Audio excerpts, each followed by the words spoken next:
स्वागत है आप सभी लोग का मेरे YouTube चैनल का नाम पैशन ऑफ क्रिकेट और मैं हूं आपके दोस्त और धर्मेंद्र। दोस्तों आज बात करने वाले इंडिया वर्सेस न्यूजीलैंड के बीच खेले गए तीसरे और अंतिम T20 मैच के बारे में। मैच का पूरा विश्लेषण मैं अपने YouTube चैनल पर करने वाला हूं, तो चैनल के साथ जुड़े रहिएगा क्योंकि क्रिकेट की जुड़ी हुई ढेर सारी जानकारी है और इस मैच से रिलेटेड बहुत कुछ नया आप लोगों को पता चलने वाला है। बिना किसी देरी के दोस्तों चैनल सब्सक्राइब कर लीजिएगा क्योंकि हर बार बताते हुए थोड़ा सा पता लगता है और आप बहुत समझदार लोग हैं।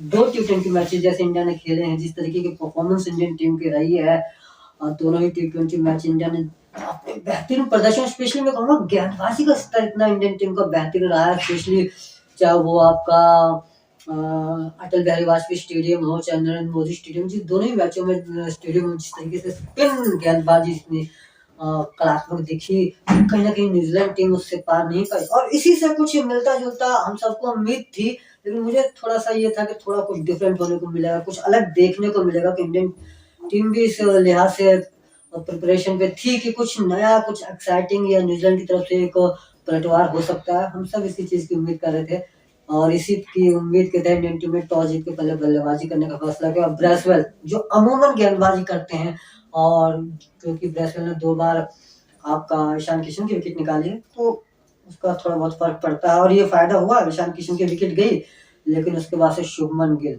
और राहुल त्रिपाठी, शुभमन गिल शुरुआती 2 मैचेस में कोई खास परफॉर्मेंस नहीं कर पाया और कहीं ना कहीं T20 मैच के हिसाब से उनके ऊपर एक प्रेशर बन रहा था कि आप किस तरीके से बल्लेबाजी करेंगे। ओडीआई मैचेस में 2 शतक लगा चुके थे, बहुत बेहतरीन खेल रहे हैं और अपने आप को प्रूव कर चुके हैं, लेकिन T20 मैचेस में अभी भी उनको प्रूव करना था, अपनी सिलेक्शन को सही साबित करना था। क्योंकि अगर आप एक परफेक्ट बल्लेबाज हैं तो T20 है, चाहे ओडीआईज है, चाहे टेस्ट मैचेस है, हर एक फॉर्म में आपको बेहतर करने की जरूरत है और तभी आपका मतलब आपका जो एक रुतबा है वो आगे बढ़ के निकलेगा। और शायद इसी इसी पूरे मैच का इंतजार था शुभमन गिल को। जिस तरीके से उन्होंने पारी खेली, 126 रन 63 गेंदों में 7 छक्के 12 चौके लगाए उन्होंने और नॉट आउट गए हैं। और ये दर्शाता है कि किस कैलिबर के खिलाड़ी हैं और इसमें कोई अतिशयोक्ति नहीं है। हम उनकी बल्लेबाजी ओडीआई मैचेस में देख चुके हैं, जिस तरीके से काम कंपोज और जिस सेकंड इनिंग में जो एक second I think second third ODI match में जिस तरीके से उनकी बल्लेबाजी रही, पूरी तरीके से उन्होंने मैच का पासा पलट के रख दिया था। और आज जो बल्लेबाजी, पहले ओवर में विकेट निकल गई थी ईशान किशन की, ब्रेसवेल ने उनकी विकेट निकाल ली थी, लेकिन उसके बाद से राहुल त्रिपाठी के साथ पहले साझेदारी को मजबूत किया। और एक चीज अगर आपने नोट की हो, मैं आपको बताता हूँ क्या चीज थी। इस मैच में ईशान किशन आपका शुभमन गिल प्रेशराइज नजर नहीं आया। अगर मेरे पे वो चार्ट होता तो मैं आपको शो करता कि जो उनकी बल्लेबाजी थी, जो उनका एक स्टांस था, थोड़ा डिफरेंट रहा। शुरुआती 2 मैचों से, शुरुआती 2 T20 मैचों से वो मिडिल और लेग स्टंप के बीच का स्टांस ले रहे थे, लेकिन इस बार उनका लेग स्टंप का स्टांस था। अगर आपने गौर किया, देखिए ये चीजें छोटी छोटी हैं, अमूमन लोगों को इतना ऑब्जर्व नहीं करते, लेकिन ये मायने रखती है। जब कोच सिखाता है ना इन चीजों से, अगर आपने लेग स्टंप का स्टांस लिया है अमूमन, तो आपको क्या है, एक बॉल को विजन करने का ना एक नया तरीका मिलता है, आप बॉल को बेहतर तरीके से देख सकते हो। सबसे बड़ी बात आपको ये पता है कि मैं लेग स्टंप का स्टांस पे लेके खड़ा हूँ और यहाँ से अगर मैं स्ट्रेट रन इस पोजीशन पे अगर आपने आपको डिफेंड करता हूँ और बॉल हिट करती है, मेरा पैर मिडिल स्टंप पे है और इसमें लेग जो अपना मेरा पिछला पैर है वो लेग स्टंप के ऊपर है, लेग स्टंप से बाहर ही कहूंगा, और ये मिडिल स्टंप पे। अगर बॉल अंदर आती हुई मेरे बल्ले पैर पे हिट करती है तो आई थिंक 99.9% आउट ऑफ 100 मुझे आउट नहीं दिया जाएगा, क्योंकि इस एंगल पे बॉल हिट करने के बाद अगर बॉल वहां से सीधी नहीं होती है, सीधी होने के बावजूद भी ये शंका, बेनिफिट डाउट का शंका बल्लेबाज के फेवर में जाता है। तो ये फर्क होता है लेग स्टंप का गार्ड लेने से। वहां से आप जब कवर और आपका मिड ऑफ का जो स्ट्रोक खेलते हो, उसके लिए जो वीक पोजीशन बनाना होता है, क्योंकि कवर के लिए बैट और पैड और मिड ऑफ के लिए भी बैट पैड, तो ये जो पोजीशन आपको बनाना होगा, ये सबसे बड़ी चीज क्या होती है। हम लोग इस चीज के ऊपर चर्चा खासकर नहीं करते, लेकिन आपने देखा कि अगर मैं मिडिल स्टंप से खेल रहा हूँ तो मैं कवर के लिए वो स्ट्रोक लूंगा ही नहीं, मैं थोड़ा सा पैर को आगे निकालूंगा और यहीं से इस तरीके से कवर के लिए मैं आपको अपने बल्ले से दिखाता हूँ इस चीज के एक। देखिए, अगर मैंने मिडिल स्टंप का स्टांस लिया, जब मुझे कवर के लिए जाना होगा तो मैं थोड़ा सा पैर आगे करूंगा और ये और मिड ऑफ के लिए भी यही। लेकिन जब मेरा स्टांस लेग स्टंप का होगा तब क्योंकि बॉल ऑफ स्टंप से बाहर हो गई तो ही मैं कवर का शॉट लगाऊंगा, एमडोफ की शॉट के लिए गेंद ऑफ स्टंप पर हो या अंदर आती हो तो यहाँ से मैं ये वी शेप पैर का और उसके बाद ये बल्ला, तो वहां से मेरे आउट होने के चांसेस कम होते हैं, रन बनाने के चांसेस ज्यादा बनते हैं। और ये चीजें शुभमन गिल ने बहुत जल्दी ऑब्जर्व किया। 2 ही मैच लगे उनको इस चीज को परखने में, लेकिन इसका फायदा ये मिला कि 126 रन बोर्ड पे नॉट आउट मायने रखता है ना। आप जब इस स्टांस से जाओगे और देखिए सारे शॉट जो उनके बाउंड्रीज है बाहर वो अमूमन, और यहाँ से फिर आप बैकफुट पंच कट वो हर चीज के लिए पोजीशन बनता है। आप मिडिल स्टंप का गार्ड लेके जो मिडिल स्टंप का आप गार्ड लोगे तो most of the time flick on the hip यही शॉट खेल सकते हैं, फ्लिक ऑन द हिप या जस्ट लेग ग्लांस स्टीयर कर दिया लेग फाइन लेग की तरफ, ये शॉटें बनती हैं।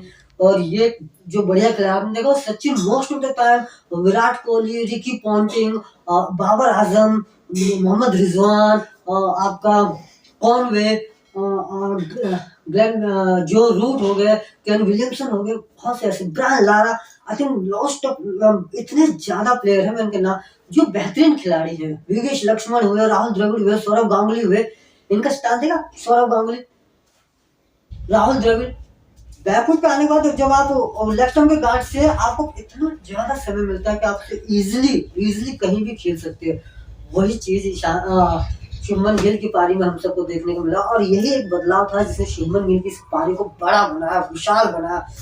राहुल त्रिपाठी की बात कर लेते हैं, 22 गेंदों 44 रन, आक्रामकता जो पहले T20 में देखने को मिली थी, जिस तरीके से उन्होंने अपने आप को रिप्रेजेंट किया था, छोटी पारी लेकिन बड़ा धमाका, छोटा पैकेज बड़ा धमाके वाली बात थी। लेकिन उसके बाद से फिनिश मैच में साझेदारी की जो थी साझेदारी निभाई और उसके बाद से साझेदारी फिर सूर्य कुमार यादव ने, आई थिंक इस मैच में सूर्य कुमार यादव इन तीनों मैचेस में उनकी वो अमिट छाप वाली बल्लेबाजी नजर नहीं है, लेकिन एक मैच में और जो डाई वाली सिचुएशन पे इंडियन टीम थी सेकंड T20 मैच में जहां हार्दिक पांड्या के साथ उनकी पार्टनरशिप थी वहां वो थोड़ा सा हार्ड वर्क करते नजर आया उसके बाद ये मैच। लेकिन हार्दिक पांड्या 30 रन खेले 17 गेंदों में 4 चौके और 1 छक्के, लेकिन अमूमन इस हार्दिक पांड्या की खास और विशेषता और बताने वाला हूँ जब न्यूजीलैंड की दूसरी पारी शुरू होगी, जब न्यूजीलैंड की बल्लेबाजी की चर्चा करेंगे उस समय मैं उनकी एक खासियत के साथ आपको रूबरू कराऊंगा। लेकिन पहले भारतीय बल्लेबाजी का विश्लेषण रह रहा है तो ये पूरी तरीके से दीपक हुड्डा फर्स्ट डाउन, लेकिन इस समय टीम में एज ए ऑलराउंडर और मैं ये कह सकता हूँ शायद उनको जो खिलाया जा रहा है ना, आई थिंक कहीं ना कहीं उनको करियर के साथ खिलवाड़ किया जा रहा है। आप उनको मौका दीजिए तो बॉलिंग स्पेल में मौका दीजिए, मिडिल ऑर्डर उतना नीचे आने के बाद ना T20 मैचेस में कुछ खास रह नहीं जाता। इस खिलाड़ी का यूटिलाइज कीजिए, आप फर्स्ट डाउन कराइए, इसको ओपन कराइए। अगर आप ईशान किशन एक अल्टरनेट है, ईशान किशन को आप ड्रॉप आउट कर सकते हैं, उसकी जगह हुड्डा बेस्ट टीम को रखिए। ईशान किशन मैंने पिछले मैच में बताया था वो बल्लेबाज है जो अमूमन छठे या सातवें मैच में आपको एक बड़ा स्कोर देगा, 70, 50, 80 का नियर बाय स्कोर दे सकता है। बिफोर दैट 6 और 7 मैचेस उसका क्या, ये चीजें मायने रखती हैं। और दीपक हुड्डा में वो क्लास, वो कैलिबर, वो डिटर्मिनेशन, वो चीजें हैं जिससे वो खिलाड़ियों को परिपक्व बनाती हैं। तो यहाँ मैं कहना चाहूंगा दीपक हुड्डा के लिए थोड़ा सा मैं चिंता हूँ कि अगर इस तरीके का ये फॉर्मूला उनके करियर के साथ इसी तरीके का खिलवाड़ होता रहा तो कहीं ना कहीं बहुत जल्दी उनका करियर खत्म हो सकता है। न्यूजीलैंड की गेंदबाजी की चर्चा कर लेते हैं। बेन लिस्टर 4 रन 42 रन, किसी भी गेंदबाज को भारतीय टीम ने बख्शा नहीं क्योंकि पहाड़ जैसा स्कोर बनाया, 234 रन 20 ओवर में 4 विकेट पे। आपका ब्रेसवेल 1 और मैच रन, और ये थोड़ा सा हैरान करने वाला विषय था मेरे लिए। सेंटर की कप्तानी का बारे में मैंने पहले 2 मैच में बताया कि अमन बेस्ट कैप्टन अपनी टीम में अभी तक के जो फेरबदल कर रहे हैं, कहीं ना कहीं सेकंड मैच में मैंने ये कमी बताई थी कि वो कैलकुलेशन में थोड़ी कमी कर गए हैं और वो कहाँ किस तरीके से डिस्ट्रीब्यूट करने हैं, कितने किसके ओवर डिस्ट्रीब्यूट करने हैं, वो कहीं ना कहीं उनकी थोड़ा सा लैक ऑफ मैथमेटिक्स में नजर आया वो। लेकिन यहाँ पर भी ब्रेसवेल पहले ओवर में जिसने विकेट निकाले उसके बाद उसका यूज ना करना, Ferguson, Tickner, Ish Sodhi, Santner, Daryl Mitchell 20 over आपने करवाए हैं, but I think Indian spin pitches पे अगर आप इस तरीके की गेंदबाजी, और आपने देखा कि भारतीय स्पिनर स्पेशली भारतीय बल्लेबाज स्पेशली ब्रेसवेल के आगे थोड़ा सा ठहराव महसूस कर रहे हैं तो उसका यूज, और जब जिस खिलाड़ी ने पहले ओवर में विकेट निकाल लिया तो कहीं ना कप्तानी भी थोड़ा मैं कह सकता हूँ कि भारतीय के इस 234 के विश्वास स्कोर में सेंटर का भी बहुत बड़ा योगदान है। गेंदबाजी में तो जो उन्होंने दिया है बल्लेबाज, और जो एक क्या ना, थाली में परोस के देने वाली बात होती है जो, वो भी इनके द्वारा की गई है। 234 रन विशाल स्कोर, और न्यूजीलैंड की बल्लेबाजी इस हिसाब से लग नहीं रही कि शायद स्कोर का पूछा पीछा कर ले वो, क्योंकि न्यूजीलैंड टीम जो विख्यात है वो इसीलिए है कि वो लंबे स्कोरों का चेज बहुत अच्छी तरीके से करती है, लेकिन 66 पर 10 विकेट गिर गई स्टार्टिंग में, बताता हूँ आपको।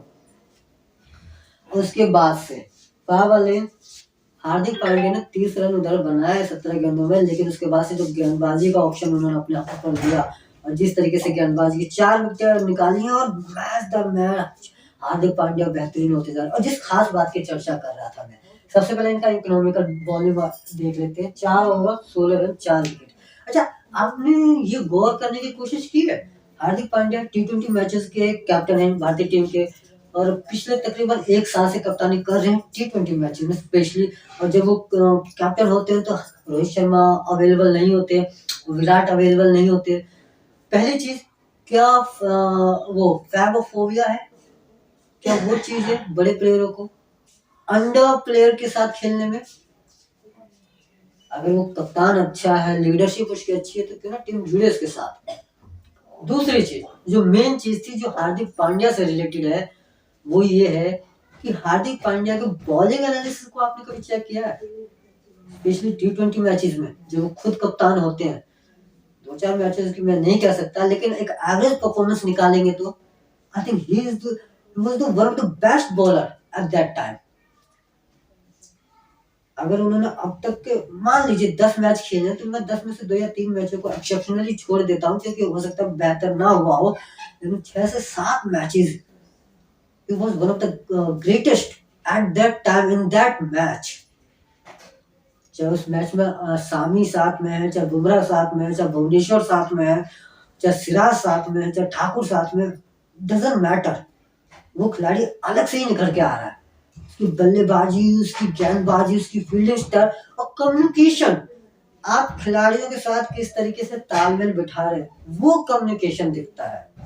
आपने उसके साथ किस तरीके से बात की, उसके आपने वैसा अभी इस मैच में एक रिव्यू सिस्टम, और इससे पहले मैच में भी, कि जहां वो पूछ रहे थे कि can I go for review, और मुझे भी कॉन्फिडेंट नहीं, और जिस तरीके से, और बाद में जब रिव्यू फेवर में नहीं था तो वो एक क्लैपिंग दे के हंसना, और जिस तरीके से वो जॉय उनके चेहरे पे देखी, जो खुशी दिख रही थी, कि ये होता है कि आप खिलाड़ियों के साथ कितने जुड़े हुए हैं।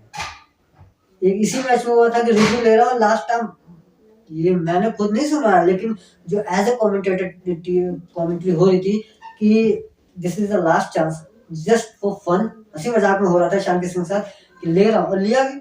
उसमें भी रिव्यू, क्योंकि गेंद लेग स्टंप के बाहर पिच होने के बाद उसका कोई मतलब नहीं रह जाता, अर्शदीप की गेंदबाजी में ये पूरा था जहां उन्होंने रिव्यू लिया था। तो ये चीजें मायने रखती है कि आप कम्युनिकेशन अपने खिलाड़ी के साथ कैसा करते हो। तो मैंने जितना हार्दिक पांड्या को, और उसके बाद से गुजरात टाइटंस की कप्तानी की थी उन्होंने, तो जितना इनको देखा ना, एक बेहतरीन टीम कब बन के निकलेगी, जब आप अपने बाकी खिलाड़ियों के साथ तालमेल बेहतरीन करोगे। देखिए, ये कहने की बातें हैं, मैं जो कह रहा हूँ ये जरूरी नहीं है कि वाकई में यही, लेकिन मायने रखते हैं 99%। कई बार क्या होता है, ईगो हर्ट्स होते हैं, कई बार बहुत सी चीजें होते हैं, मैं उन चीजों पर ना जाके, एक बेहतरीन कप्तान और एक भारतीय टीम की गेंदबाजी जिस तरीके से हैंडल कर रहे हैं, उसके उसके ऊपर आप ये मत सोचिएगा मैच एनालिसिस नहीं है, मैच ही एनालिसिस है। न्यूजीलैंड टीम 66 पे ऑल आउट हो गई, इसका क्या कारण रहा? इसका मेन कारण रहा हार्दिक पांड्या की गेंदबाजी, जो हम सभी जानते हैं। उसके बाद से अर्शदीप जो शुरुआती 2 विकेट निकाले, इस खिलाड़ी में, इस गेंदबाज में बहुत दम है। भारतीय टीम इस समय रोटेशन पॉलिसी कह लीजिए, या बेंच स्ट्रेंथ इतनी तगड़ी है कि हर किसी को मौका दिया जा रही है, अदरवाइज ये खिलाड़ी बहुत शानदार है। और इस बार कॉनवे भी नहीं चले मार्क चैंप पे, कहीं ना कहीं न्यूजीलैंड की टीम, मुझे ये पूरी टीम देख लगती दोयम दर्जे को, इसमें एक खिलाड़ी ना होने की वजह से, केन विलियमसन टीम में उपस्थित नहीं है, इसकी वजह से टीम कहीं ना कहीं दोयम दर्जे की दिख रही है। That is I think shit point for me, कि क्यों ये खिलाड़ी, क्यों ये टीम बेहतरीन प्रदर्शन नहीं कर पा रही। ये टीम पाकिस्तान के खिलाफ इतना शानदार परफॉर्मेंस दे रही थी, और केन विलियमसन उसको बहुत अच्छी तरह लीड कर रहे थे। लीडिंग क्वालिटी, लीडिंग जो एबिलिटी है, क्या उसमें कोई कमी है? सेंटर क्या खुद का परफॉर्मेंस अच्छा निकल रहा है, लेकिन वो टीम को एकजुट नहीं कर पा रहे। ये कुछ मेन पॉइंट्स जो मुझे नजर आ रहे हैं। सेंटनर का कम्युनिकेशन बाकी खिलाड़ियों के साथ बेहतरीन नजर नहीं आता है। वो खुद को, और सबसे बड़ी बात है वो जो एक किसी भी चीज में ना आपका हिसाब किताब बड़ा अच्छा होना चाहिए, शायद वहाँ ये मिस कर रहे हैं। मैंने 2 मैचेस में तो ऑब्जर्व किया है कि दोनों मैचेस अगर कहीं न कहीं उनके हार का कारण है, तो पहला जो नींव पड़ी, ये जो आप हिसाब किताब सही से नहीं कर पा रहे, जो आपने ओवर्स किस तरीके से एडजस्ट करने हैं, उसमें कहीं न कहीं आप चूक कर रहे हो। एक बड़ी कमी है जिसको सेंटनर को सुधारना होगा। कैलकुलेशन मेथड को ईज़िली और अंडरस्टैंडेबल करना होगा कि उन्हें खुद को समझ में आए कितने ओवर किस खिलाड़ी के, किस गेंदबाज के उनकी जेब में है, ये उन्हें ऑन द फिंगर टिप्स याद होने चाहिए, और किस पोजीशन पे किस गेंदबाज को कितने ओवर कराने हैं। तभी जाकर बेहतरीन कप्तान और टीम उनकी, अगर इस टीम के साथ खेल रहे हो तो बेहतरीन आगे निकलेगी। भारतीय गेंदबाजी, क्योंकि न्यूजीलैंड की बल्लेबाजी में कुछ ऐसा रहा नहीं कि मैं कुछ भी आप लोगों को ऐसा बताऊं। Hardik Pandya 4 wicket, Arshdeep 2 wicket, Shivam Mavi 2 wicket, बेहतरीन कर रहे हैं शिवम मावी। गेंदबाजी लास्ट में आके शिवम मावी को विकेटें मिली है। पहली शुरुआती विकेट तो अर्शदीप और हार्दिक पांड्या, उमरान मलिक। इस गेंदबाज को थोड़े से अपने ऊपर हार्ड वर्क करने की जरूरत है, क्योंकि स्पीड आपके पास है, लेकिन उस स्पीड को अपना हथियार बनाने की जरूरत है। ये नहीं कि मेरे पास स्पीड है तो मैं कहीं भी फेंक दूं, नहीं, अचूक अस्त्र बनाने की जरूरत है, तभी विपक्षी टीम डरेगी, तभी सामने वाला खिलाड़ी डरेगा। स्पीड, सही डायरेक्शन, सही दिशा में भेद करे, सही दिशा पर हेड करे, हिट करे, तभी मायने रखती है। ये नहीं कि आप तेज गति से वायर और पिच और बेतुकी गेंदबाजी कर रहे हो, वैसा नहीं। आपको इकोनॉमिकल होने की जरूरत है। इसमें हो आप, इस मैच की, लेकिन अमूमन उसको बेहतरीन करने और थोड़ा हार्ड वर्क करने की जरूरत है। अच्छे गेंदबाज हो, तेज 150 ऑलमोस्ट वो किसी भी गेंद पर टच कर लेते हैं। तो ये चीजें भारतीय टीम के बेहतरीन नहीं, कि भारतीय टीम का बैंच स्टैंड बड़ा तगड़ा है, गेंदबाजी क्वालिटी अच्छी निकल रही है। कभी यही मैचेस जो ओडीआई मैचेस हो रहे थे, कहीं ना कहीं भारतीय गेंदबाज थोड़ा सा बिखरे हुए नजर आ रहे थे। आगे ऑस्ट्रेलिया के साथ सीरीज होने वाली है, उसमें एक बड़ा रोल और असली आई थिंक जो फिगर आउट होने वाली चीजें हैं वो वहां होंगे। तो दोस्तों, मेरे द्वारा किया गया विश्लेषण आप लोगों को कैसा लगा जरूर कमेंट करके बताइएगा। कमेंट करने के लिए कमेंट सेक्शन या सोशल मीडिया साइट पे भी जा सकते हैं, जिसके लिंक आपको वीडियो पे चलते हुए दिखाई देंगे। खुश रहिए, सुरक्षित रहिए, अपने और अपने परिवार का ध्यान रखिए। Thank you so much.